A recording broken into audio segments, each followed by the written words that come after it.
We have 3 different moves that we have right here. So the first thing we're gonna do is, I want you guys to pull the weapon out, okay? But we're gonna go right here to this position where I'm not out here, I'm right here, okay?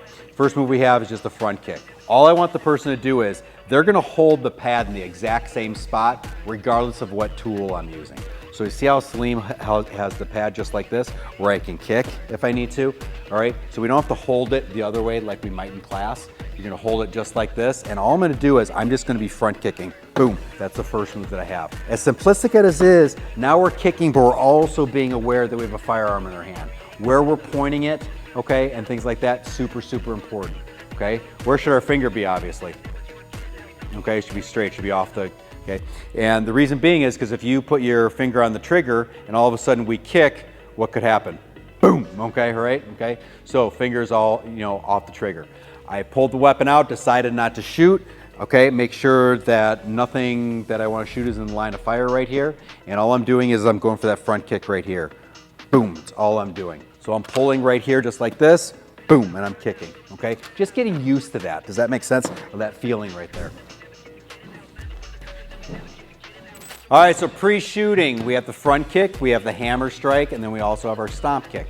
So as we're going here, the weapon is pulled. Make sure that this weapon is not pointing at your hip. Okay, make sure it's not pointed down to your own foot. It's down at the side just like this. Now we have the stomp kick. Here's the cool thing, everything is back compact again. Hold everything tight, knee comes up. I want as much of the bottom of my sole on that target as possible. So my knee goes up, I kick, boom, and I come right back. So as I'm doing right here, boom, right here, just like that. It's all I want, it's all I want. So from the pole, we decide we're not going to kick, and I'm coming right back here just like such. Now we got the post up. So this is post shooting. What would cause me to have to go hand to hand with somebody, even if I pull my weapon, even if I fire? Malfunction, or I missed, out of ammo, or whatever. Does that make sense? Okay, so I got into that situation where now the person's right here, and all I'm gonna do is, I'm just simply gonna protect that weapon right here, but I'm still gonna use my close quarter moves. We're assuming that we're in a close quarter situation, all right? We're assuming we're in a close quarter situation. If I'm at a far distance, I could go back using my longer range tools, right?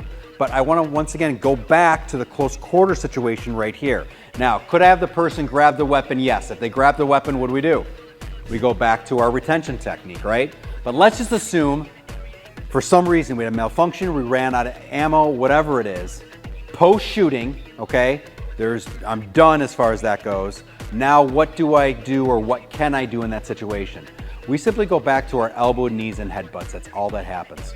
So if I'm here and I shoot boom, boom, boom, boom, and the person's still right here and now I can't fire anymore, I just say use your close quarter moves, okay, all right?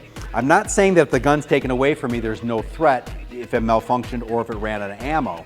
But now what I want you guys to do is use your arms and your hands a little bit more. So what that means is the first one we're gonna do is, I pull, I pretend to shoot, okay? And all I'm doing is I'm locking up right here, and now I'm just throwing my knee strikes right here, okay, all right?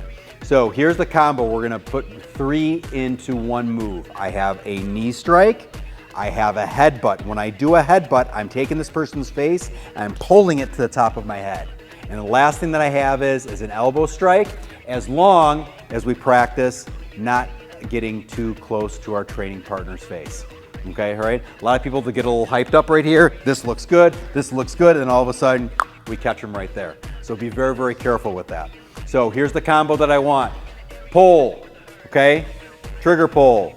All of a sudden malfunction, something happens. He's still in a close quarter situation right here, okay? I'm grabbing, I'm kneeing, all right? I'm headbutting, and what's the last one? Elbow right there. Everybody follow me on that?